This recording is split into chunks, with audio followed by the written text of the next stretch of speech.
स्वामीजी पहिले होते त्यांचं वय 85 वर्षाचं होतं आणि जो नवीन मुलगा होता त्यांचं वय 20 वर्षाचं होतं. शेवटी आता दोघांमध्ये श्रेष्ठ कोण याच्यासाठी शास्त्रचर्चा झाली पाहिजे. दोघांची शास्त्रचर्चा सुरू झाली. त्या 85 वर्षाच्या महात्म्याने या तरुण मुलाला काही प्रश्न विचारले आणि या तरुण मुलांनी काही त्या महात्म्यांना प्रश्न विचारले.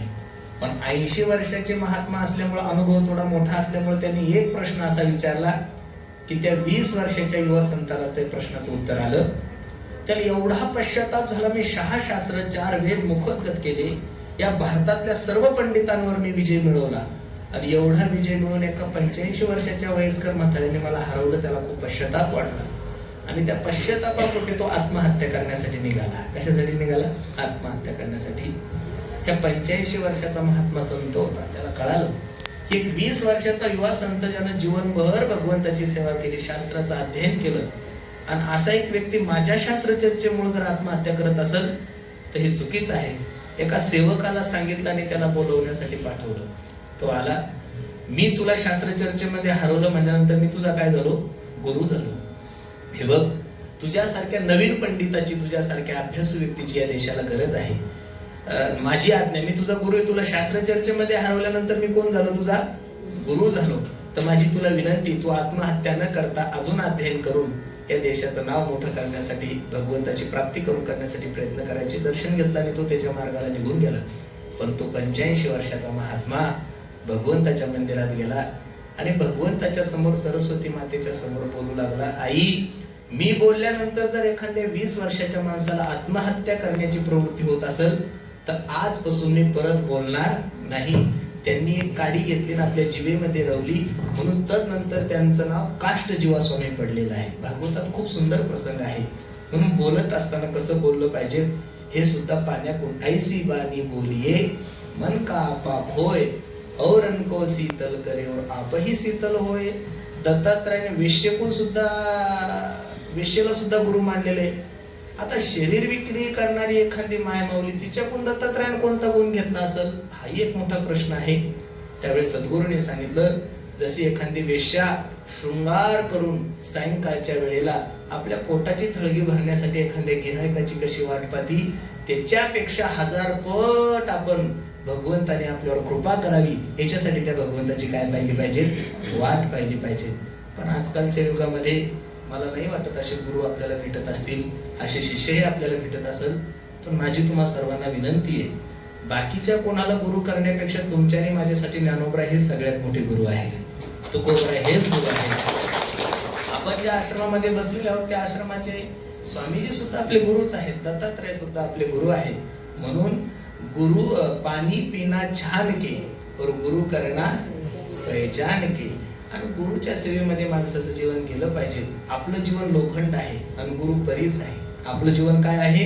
लोखंड आहे आणि गुरु म्हणजे परीस आहे. आपल्याला जर असं वाटत असेल आपल्या जीवनाचं सोनं करावं तर आपण गुरु आपल्याकडे याची वाट नाही पाहिजे. लोखंडाने कोणाकडे जायचं? परीसाकडे जायचं. आणि सद्गुरूची जर कृपा तुमच्या आणि माझ्यावर झाली तर काहीही होऊ शकतं. होती तुमची कृपा पशु बोले वेद. अरे ज्ञानोबराय तुकोबरायची कृपा झाल्यानंतर 4 पायाचा रेडा जर ऋग्वेद बोलू शकतो, ज्ञानोबरायची कृपा झाल्यानंतर मेलेले सच्चिदानंद बाबा जर ज्ञानेश्वरीचं लिखाण करत असेल, ज्ञानोबरायची कृपा झाल्यानंतर स्त्रीचा जर पुरुष होत असेल, तर मला असं वाटतं आपल्या जीवनामध्ये एवढ्या मोठ्या काही अडचणी नाहीये. म्हणून गुरु करत असताना कबीर महाराजांनी एक खूप सुंदर वर्णन केलंय. कबीर महाराज सांगतात, गुरु तो ऐसा चाहिए जो शिष्य को कुछ ना मागे. गुरु तो ऐसा चाहिए जो शिष्य को कुछ ना मागे, लेकिन शिष्य तो ऐसा चाहिए जो गुरु को सब कुछ दे डाले. त्यालाच गुरु म्हणा की जो शिष्याकडून कोणत्याही प्रकारची अपेक्षा करत नाही, आणि शिष्य त्याला म्हणा की तो आपलं सर्वस्व गुरुच्या चरणी विलीन करतो. गुरु आणि शिष्याचं उदाहरण सांगत असताना एक छोटंसं उदाहरण सांगतो आणि माझी वाणीला पूर्णविराम देतो. मच्छिंद्रनाथ आणि गोरक्षनाथ रस्त्याने जात असताना एका मायमाऊलीच्या घरी वडे केलेले होते. मच्छिंद्रनाथाला त्या वड्याचा वास आल्यानंतर मच्छिंद्रनाथ गोरक्षनाथाला आश्रमावर गेल्यानंतर सांगतात, गोरक्षा, हे गोरक्षा, वडे खाण्याची इच्छा झाली रे, काळजी करू नका गुरुजी, चला तुम्ही आश्रमावर, मी काहीतरी व्यवस्था करतो.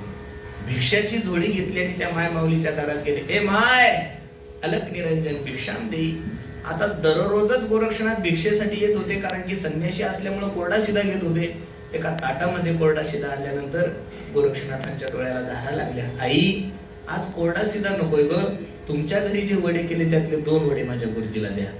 आता ती मायमाऊली एवढी काही धार्मिक नव्हती, परमार्थाविषयी तिला एवढी काही आवड नव्हती. ती सहजच बोलून गेली, तुझ्या गुरुजीला बरं चांगलं चांगलं खावं वाटतं. गोरक्षनाथांच्या डोळ्याला धारा लागल्या. आई, आतापर्यंत माझ्या गुरुजीने मला काहीच मागितलं नाही ग. प्रथम एकदा 2 वडे मागितले, आणि ते जर 2 वडे मी माझ्या गुरुजीला नाही देऊ शकलो तर माझ्या शिष्यत्वाच्या नात्याला कलंक लागेल ग माय. गुरुविषयी असणारी श्रद्धा, गुरुविषयी असणारं प्रेम, गुरुविषयी असणारा जिव्हाळा पाहिल्यानंतर त्या अविचारी माय माऊलीने सांगितलं, किती प्रेम करतोस गुरुजीवर तुझ्या? गोरक्षनाथांच्या मुखातून शब्द निघले, आई, मी माझ्या गुरुजीसाठी प्राण द्यायला तयार आहे. क्षणाचाही न विचार करता त्या माय माऊलीला सांगितलं, एवढं जर प्रेम तुझ्या गुरुजीवर करत असेल तर तुझा एक डोळा काढून दे, त्यावेळेस मी वडे देते. क्षणाचाही विचार न करता डोळा काढला. त्या माय माऊलीच्या हातात डोळा दिला, वडे घेऊन आश्रमावर आले. एक हात डोळ्याला आणि दुसऱ्या हातामध्ये वडे आहे. मच्छिंद्रनाथ वडे खात असताना गोरक्षाला प्रश्न केला, गुरुजी, ए गोरक्षा, काय झालं डोळ्याला? काही नाही गुरुजी, रस्त्याने येत असताना थोडी काठी लागली, त्याच्यामुळे वेदना होत आहेत. परत विचारलं, गोरक्षा खरंच सांग काय झालं? काही नाही गुरुजी, रस्त्याने येत असताना काठी लागली, त्यामुळे वेदना होत आहेत. परत विचारलं, गोरक्षा खरं सांग ना. डोळ्यावरचा हात काढला तर डोळाच नव्हता. मच्छिंद्रनाथाने वडे खाणे थांबवले. काय झालं रे बाळा? काही नाही गुरुजी, वडे आणण्यासाठी ज्या माय माऊलीकडे गेलो त्या माय माऊलीने मला प्रश्न विचारला, किती प्रेम करतोस? मी सांगितलं, मी माझ्या गुरुजीसाठी माझा प्राण द्यायला तयार आहे. त्या माय माऊलीने गुरुजी डोळा काढून मागितला. मच्छिंद्रनाथाच्या डोळ्याला धारा लागल्या. अरे वेड्या, 2 वड्यासाठी कुठं डोळा काढून देत असतात का? वेडा झालास का तू? त्यावेळेस गोरक्षनाथाने सांगितलं, गुरुजी, त्या माय माऊलीने 2 वड्यासाठी फक्त मला एक डोळा काढून मागितला. गुरुजी, माझं एवढं प्रेम आहे तुमच्यावर, त्या 2 वड्यासाठी जर त्या माय माऊलीने माझी मान कापून मागितली असती तरी मी तुमच्यासाठी दिली असती. हे उदाहरण फक्त कीर्तनात, प्रवचनात ऐकत चालत जा.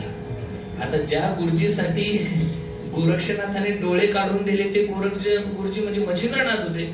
कमंडलूचं पाणी हातावर घेतलं आणि डोळ्यावर टाकल्याबरोबर डोळा जसाच तसा झाला. मला एवढंच सांगायचं, गुरुविषयी असणारी श्रद्धा आणि गुरुविषयी असणारं प्रेम हेच तुमच्या आणि माझ्या उद्धाराचं कारण ठरतंय. म्हणून दत्तात्रयाने जसे 24 गुरु केले, आपण सुद्धा तुमच्या आणि माझे गुरु ज्ञानदेव गुरु, ज्ञानदेव तारू, उतरील पैल पारू, ज्ञानदेव पुंडलिक वरदारी विठ्ठल श्री ज्ञानदेव तुकाराम पंढरीनाथ भगवान.